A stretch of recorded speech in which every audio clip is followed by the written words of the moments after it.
The current crisis is not going away anytime soon. And after a period of lockdowns and closed factories, procurement people around the world are adjusting to the new reality. One of them is Sastry, a procurement executive in a large food company. Sastry sent me this note. I believe chessboard quadrants, especially high supply power, low demand power quadrant techniques, have got immense application during COVID late supply constraint scenario. Request Christian to assess this and help us with his views, please.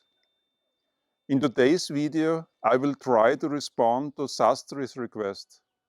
And should you have any questions or requests yourself, please let me know in the comments down below, and I will get back to you within 24 hours.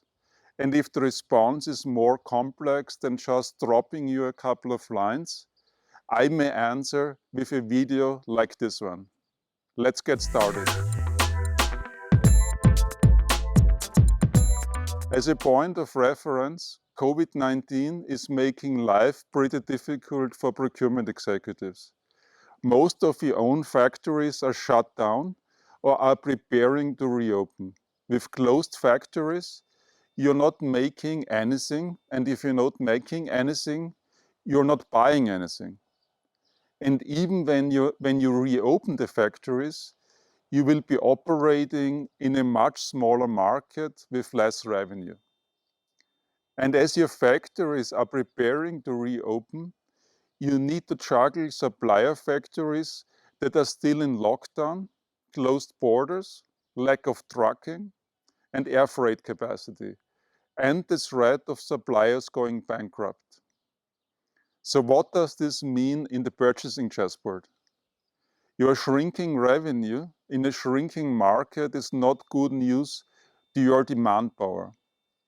Even if your competitors are shrinking as fast as you do, it is safe to assume that on the x-axis of the purchasing chessboard, you will experience an overall shift to the left.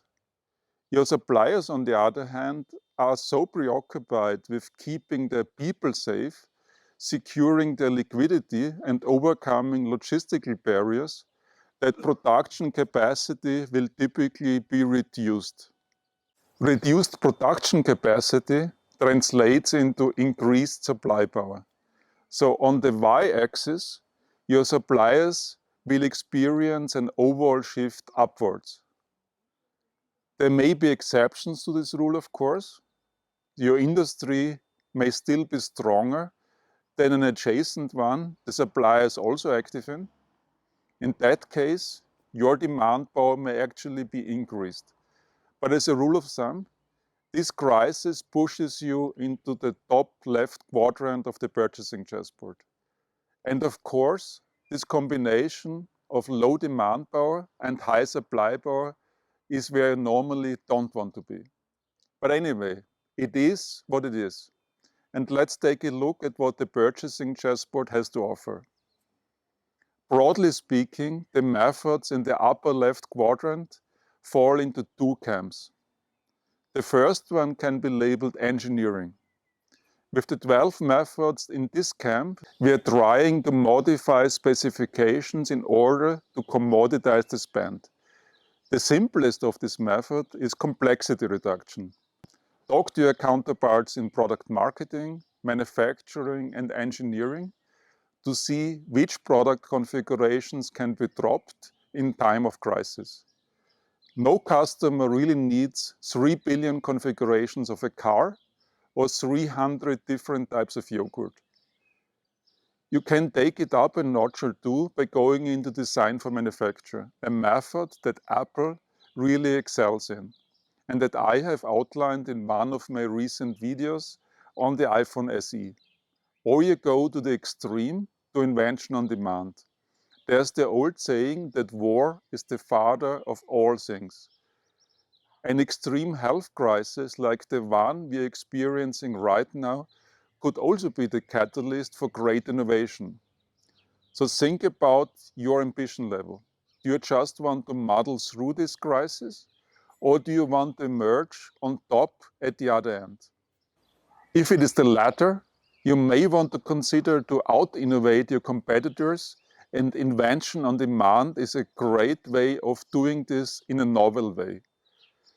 I did a video on it a couple of months ago, and I will leave a link to that video and to the one on the iPhone SE and design for manufacture in the description of this video. The second camp can be labeled entrepreneurship. With the 4 methods in this camp, we are trying to team with third parties in order to gain leverage. Political framework management is super important in this crisis. A critical shipment from a supplier can't get through the border. Call your representative or the Minister of Commerce. A supplier factory is shut down because it is not deemed essential. Call the mayor or the governor. Vertical integration or M&A may also be very effective in this crisis. Is there a supplier with really interesting capabilities that would complement your company nicely? Now may be the time to outright acquire the supplier. So in summary, the current crisis will shift a lot of the stuff you buy left and up in the purchasing chessboard. While the upper left quadrant is not where you want to be, there are still 16 methods to deploy. Most of those will have you modify specifications in order to commoditize the spend. Some will see you team with third parties in order to gain leverage, and maybe these methods will not only help you to muddle through the crisis, but to come out on top of competition on the other end. Let me know which aspects of the chessboard you find most useful in this crisis in the comments down below, and I will get back to you within 24 hours. Thank you for watching and stay safe. Bye.